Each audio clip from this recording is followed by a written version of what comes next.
శ్రీ సమర్థ సద్గురు సాయినాథ్ మహారాజ్కి జై. ముందుగా సాయి భక్తులందరికీ నమస్కారం అండి.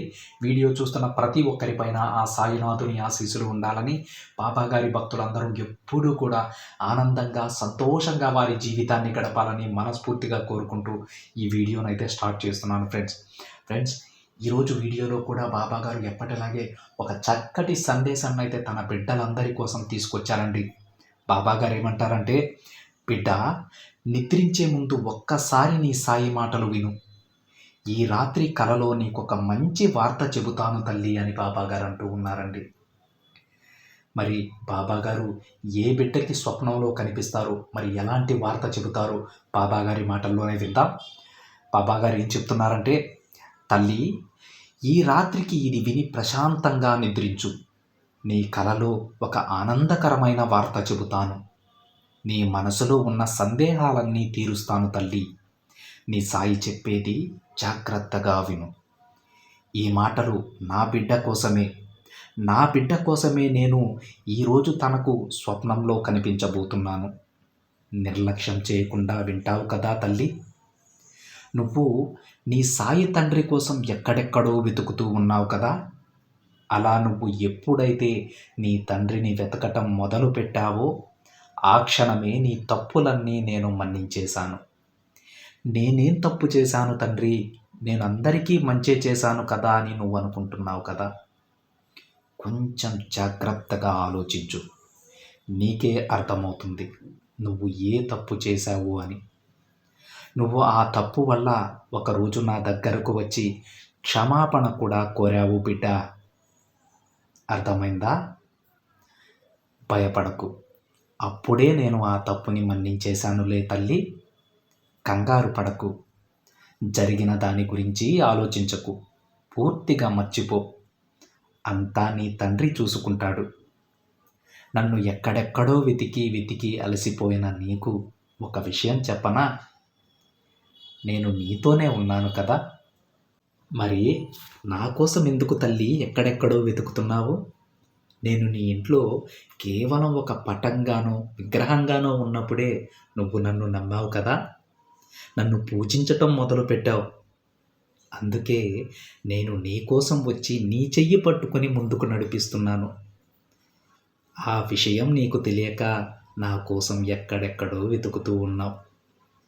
ఒక్కసారి నీ మనసుతో చూడు తల్లి. నేను నీ కళ్ళ ముందే ఉన్నాను. నువ్వు నన్ను పూజించేది, నన్ను పిలిచేది అవన్నీ కూడా నేను చూస్తూనే ఉన్నానమ్మా. నీవు వెళ్ళే ప్రతి చోట కూడా నేను నీకు కాపలాగా ఉన్నాను తల్లి. నీకు ఒక నీడలా నీ వెంటే తిరుగుతున్నాను. నువ్వు ఒక విషయం గురించి ఎక్కువ బాధపడుతున్నావు కదా. నీ చుట్టూ ఉన్న వారంతా నిన్ను అవమానిస్తున్నారని, బాధ పెడుతున్నారని కన్నీరు పెట్టుకుంటూ ఉన్నావు. అలాంటి సమయంలో కూడా నన్ను ఎవరో కాపాడుతున్నారు అన్న విషయం నువ్వు గుర్తించావు కదా తల్లి.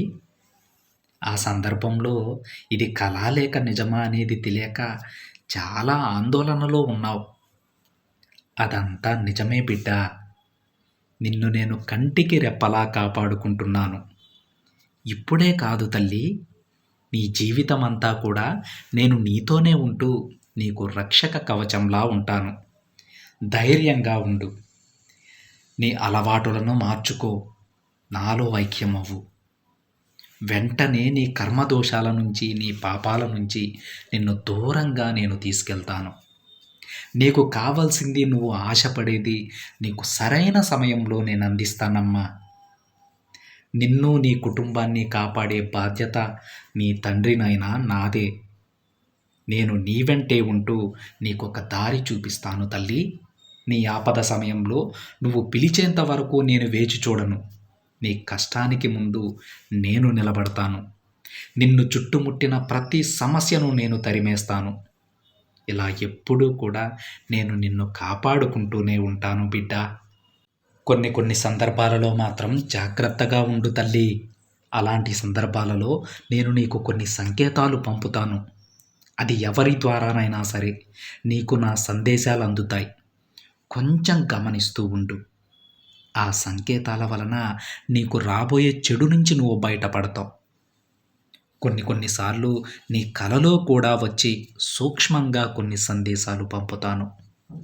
ఇక నీ మనసులో ఉన్న దిగులంతా కూడా వదిలేసేయి తల్లి.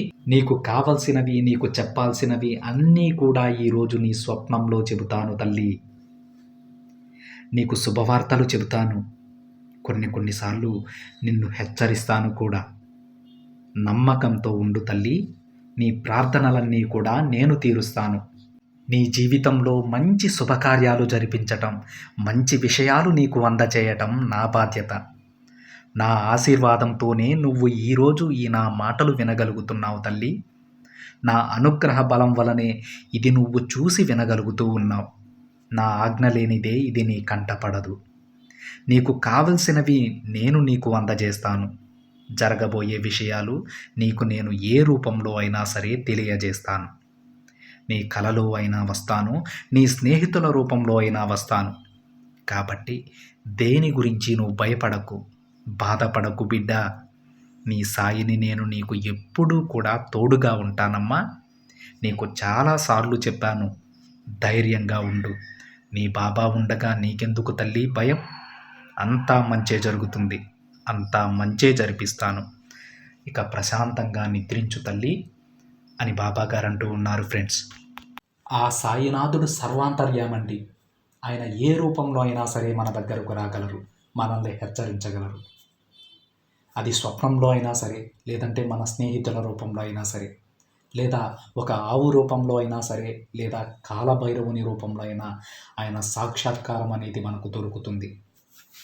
దీనిని బట్టి మనం అర్థం చేసుకోవాల్సింది ఏంటంటే, ప్రతి బాబా భక్తునికి తెలియాల్సింది ఏంటంటే, బాబా గారు ఎప్పుడైతే తన బిడ్డలుగా మనల్ని భావిస్తారో ఆ క్షణం నుంచి ఎప్పుడూ కూడా మనతోనే తిరుగుతూ ఉంటారు.